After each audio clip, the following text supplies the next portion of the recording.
Board property पर देश की राजनीति एक बार फिर गर्मा गई है। उत्तर प्रदेश के मुख्यमंत्री योगी आदित्यनाथ के प्रतापगढ़ में दिए गए बयान के बाद ये मुद्दा नए सिरे से चर्चा के केंद्र में है। वक्फ बोर्ड की कई संपत्तियां, उनके रिकॉर्ड, जमीनों के स्वामित्व और मैनेजमेंट को लेकर गंभीर सवाल तो शुरुआत से ही खड़े हो रहे हैं।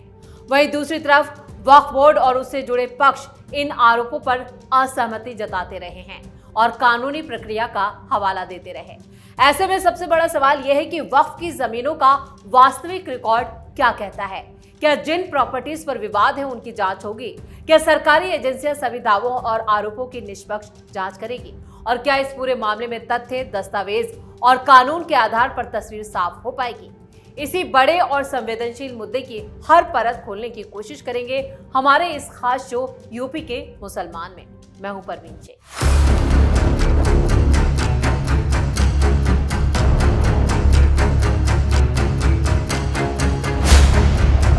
वक्फ बोर्ड को लेकर भले ही देश में कानून बन गया हो, लेकिन इन कानूनों के बावजूद वक्फ प्रॉपर्टी के नाम पर हजारों करोड़ों की जमीनों पर कब्जा करके मुट्ठी भर लोगों ने अपना वारा न्यारा कर रखा है। मुट्ठी भर मौलाना इन वक्फ प्रॉपर्टी का गलत इस्तेमाल करते आए हैं, जिस पर अब सीएम योगी ने जोरदार हथौड़ा जड़ दिया है और बता दिया है कि कैसे वक्फ के नाम पर कांग्रेस और सपा नेता माफियागिरी को बढ़ावा देते रहे। शो में आगे बढ़ने से पहले सीएम योगी की ये गर्जना सुनिए, जिसने मौलाना गैंग को बुरी तरह से कि एक तरह से उनको हड़का दिया है और उनके अंदर हाहाकार मचा है, खौफ है और साथ ही साथ कुछ मौलाना इस बयान पर भड़क भी गए हैं। तो क्या कह रहे हैं सीएम योगी, वो देखते हैं। इन्होंने वक्फ के नाम पर उस लैंड को कब्जा करवा करके, बेच करके, और कुछ चुनिंदे लोगों ने वक्फ के नाम पर उस लैंड का वारा न्यारा किया है। एक भी बार कांग्रेस और समाजवादी पार्टी बोली नहीं, एक भी बार बोली नहीं। तो योगी के इसी बयान के बाद देश में वक्फ के नाम पर सियासत तेज हो गई है। वैसे योगी ने जो कहा है उसको लेकर अखिलेश यादव और राहुल गांधी की मुश्किलें बढ़ चुकी हैं, वो भी यूपी चुनाव से पहले। यूपी में वक्फ के नाम पर जिन जमीनों पर कब्जा कर रखा था उन्हें खाली कराया जाएगा। बुलडोजर एक्शन तो बहुत पहले शुरू हो चुका है, लेकिन अब इन जमीनों पर कब्जे से मुक्त जमीनों पर सरकार के कब्जे की बात की जा रही है, जिस पर ऑल इंडिया मुस्लिम जमात के राष्ट्रीय अध्यक्ष मौलाना शहाबुद्दीन रजवी बरेलवी ने मुख्यमंत्री योगी आदित्यनाथ के प्रतापगढ़ में दिए गए बयान पर अपनी प्रतिक्रिया दी। साथ ही उन्होंने उनका समर्थन भी किया। उन्होंने कहा, मगर जहां तक उन्होंने वक्फ बोर्ड की बात की और उसमें खुर्द-बुर्द की बात कही है, खरीदो फरोख्त की बात कही है, मैं उससे 100% इत्तेफाक रखता हूँ। इसलिए कि चाहे सुन्नी वक्फ बोर्ड हो या शिया वक्फ बोर्ड हो, इन दोनों बोर्डों के जो जिम्मेदारान थे, इन लोगों ने खूब अपने कार्यकाल में जमीनों की लूट की है और पूरे हमारे बुजुर्गों की वक्फ की हुई जमीन को बर्बाद कर दिया।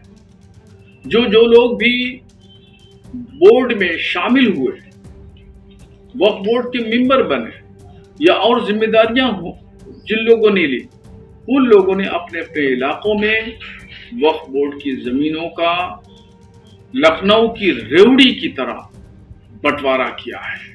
तो भले ही मौलाना रिजवी ने वक्फ पर योगी का समर्थन कर दिया हो, लेकिन मौलाना ने ये नहीं माना कि इसके पीछे समाजवादी पार्टी और कांग्रेस का हाथ है। देखिए कैसे वो अखिलेश और राहुल गांधी का बचाव कर गए। मुख्यमंत्री योगी आदित्यनाथ जी ने प्रतापगढ़ में जो बातें कही हैं, वहां पर उन्होंने बाबरी मस्जिद के बारे में बात की और सपा और कांग्रेस के बारे में बात की। मैं उन बातों से इत्तेफाक नहीं रखता। वैसे मौलाना रिजवी ने बाबरी मस्जिद, समाजवादी पार्टी, कांग्रेस को लेकर दिए बयान पर ऐतराज तो जताया। वैसे जमात से जुड़े मौलाना ने यह भी कहा कि हमारे बुजुर्गों ने लाखों जमीनें इसलिए वक्फ को दी थी कि इससे होने वाली आमदनी गरीब, कमजोर, लाचार और यतीम लोगों के लिए खर्च की जाए, मगर ऐसा नहीं किया गया। सिर्फ वक्फ बोर्ड के जिम्मेदारों ने इसको लूटा और खसोट का काम किया। हमारे बुजुर्गों की जमीनें और जायदाद को वक्फ करने का मकसद था कि इन जमीनों पर स्कूल बने, कॉलेज बने, हॉस्पिटल बने, मदरसे बने, मगर वक्फ माफिया लोगों ने बुजुर्गों के असली मकसद पर ही पानी फेर दिया। वक्फ बोर्ड पर सबका मुंह बंद हो जाता है। वोट बैंक जो है, अब योगी जी परत दर परत धीरे धीरे खोलेंगे वक्फ बोर्ड से और लाखों एकड़ जो जमीन है वो गरीबों की जो हड़प ली गई है उसका हिसाब देना पड़ेगा। मस्जिद का हिसाब भी देश की जनता के सामने रखना पड़ेगा। वैसे अलीगढ़ के शाही चीफ मुफ्ती मौलाना चौधरी इब्राहिम हुसैन ने भी योगी आदित्यनाथ के वक्फ की संपत्तियों को लेकर जो बयान दिए और कहा कि जिस तरह से यहाँ पर हजारों करोड़ों की जमीनों और कई एकड़ जमीनों पर जो कब्जा किया था उसका किस तरह से बेजा इस्तेमाल हुआ। तो चौधरी इब्राहिम हुसैन क्या कह रहे हैं, पहले हम आपको वो बता देते हैं।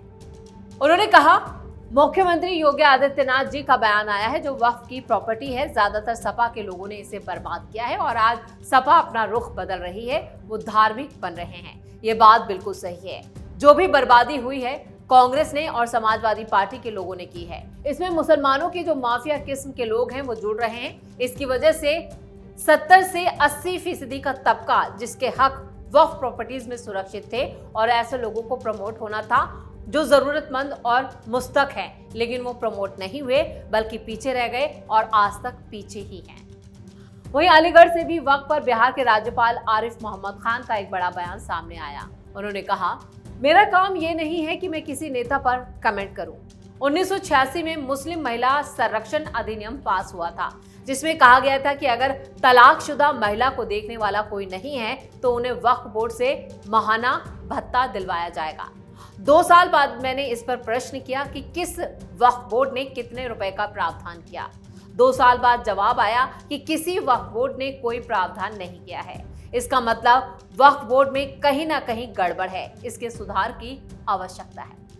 अब जब कानून के इतने बड़े जानकार और जब इतने विद्वान, जब मौलाना जब कह रहे हैं कि वक्फ में इतनी गड़बड़ियां हैं और ऐसे पर सीएम योगी का ये बयान आना साफ दिखाता है कि वक्फ बोर्ड में कई एकड़ जमीनों पर मस्जिदों के नाम पर, मज़ारों के नाम पर, मदरसों के नाम पर सिर्फ जमीनों पर कब्जा किया गया और कुछ मौलानाओं ने इस पर इस तरह से पूरा एक नेक्सस, एक नेटवर्क तैयार किया और उस नेटवर्क से होने वाली कमाई को अपनी जेब में डाला।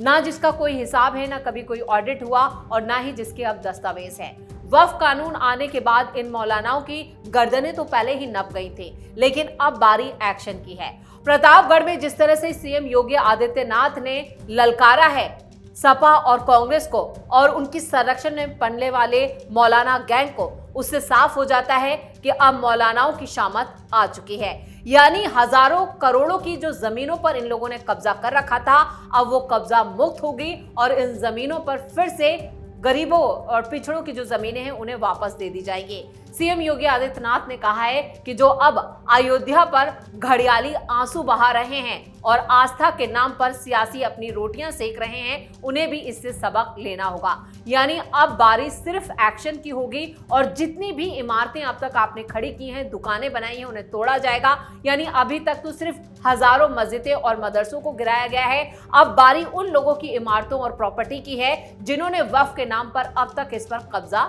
जमाया हुआ है। वैसे वक्फ पर जब कानून बन रहा था उससे पहले सबसे ज्यादा चिल्लाने वाले और चीखने वाले ओवैसी साहब थे। ओवैसी ने पहले ही बता दिया था कि करोड़ों प्रॉपर्टी के दस्तावेज नहीं है, यानी इन प्रॉपर्टीज पर मौलानाओं ने जबरदस्ती कब्जा कर रखा था। आपको ओवैसी का वो बयान दिखाते हैं जिसमें वो खुद मान रहे हैं कि कैसे दशकों से वक्फ के नाम पर लूट मचा रखी है। ये अगर कानून बन जाएगा, उत्तर प्रदेश में 1,21,000 वक्फ की प्रॉपर्टीज है, 1,12,000 के पास कागज ही नहीं है। वक्फ यूजर खत्म हो गया तो जायदादें कौन लेगा? वो जायदादें कौन लेगा बताओ? तुम्हारे पास लीगल उसके ऊपर इख्तियारी नहीं होगा, कोई भी घुस जाएगा। तो ओवैसी साहब के इस बयान से आप समझ गए होंगे कि ना सिर्फ यूपी में बल्कि पूरे देश भर में वक्फ की जमीनों पर किस तरह से इन मौलानों ने कब्जा कर रखा है।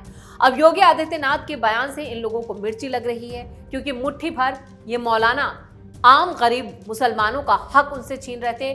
उनकी जो बेचारी गरीब यतीम औरतें हैं उनसे उनके हक छीने गए, उनके अधिकारों को उनसे वंचित कर दिया गया। ये ज़मीनें उनके कहें कि उनको ऊपर लाने के लिए थी, उनको संरक्षण देने के लिए थी, लेकिन उससे जो पैसा हुआ वो सिर्फ मौलाना अपनी जेबों में भरते चले गए।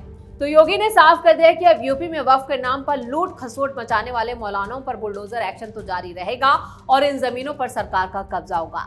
अब तक यूपी में सरकारी जमीनों पर बनी हजारों मस्जिदों और मदरसों पर बुलडोजर एक्शन हो चुका है, जिस पर सपा और कांग्रेस ने अपना मुंह बंद कर लिया है, क्योंकि इन जमीनों पर सपा के संरक्षण में पलने वाले वही नेता और दबंग हैं जिन्होंने आम मुसलमानों के नाम पर जमीनें हथिया रखी है। चाहे फिर बर्क परिवार हो जो संभल में सालों से न सिर्फ चुनाव जीतता आ रहा है संभल की, चाहे वो विधानसभा सीट हो या फिर लोकसभा सीट हो, सब पर बर्क परिवार का कब्जा है और ये बर्क परिवार सालों से इन जमीनों पर कब्जा करता आया है। और इसी तरह चाहे फिर दूसरे मौलाना हो जो सियासत में अपनी एक मजबूत जगह रखते हैं, इन लोगों ने वक्फ के नाम पर करोड़ों के वारे न्यारे किए हैं और कई एकड़ जमीनों पर कब्जा कर रखा है। लेकिन अब इन जमीनों को छोड़ना होगा और पाई पाई का हिसाब देना होगा।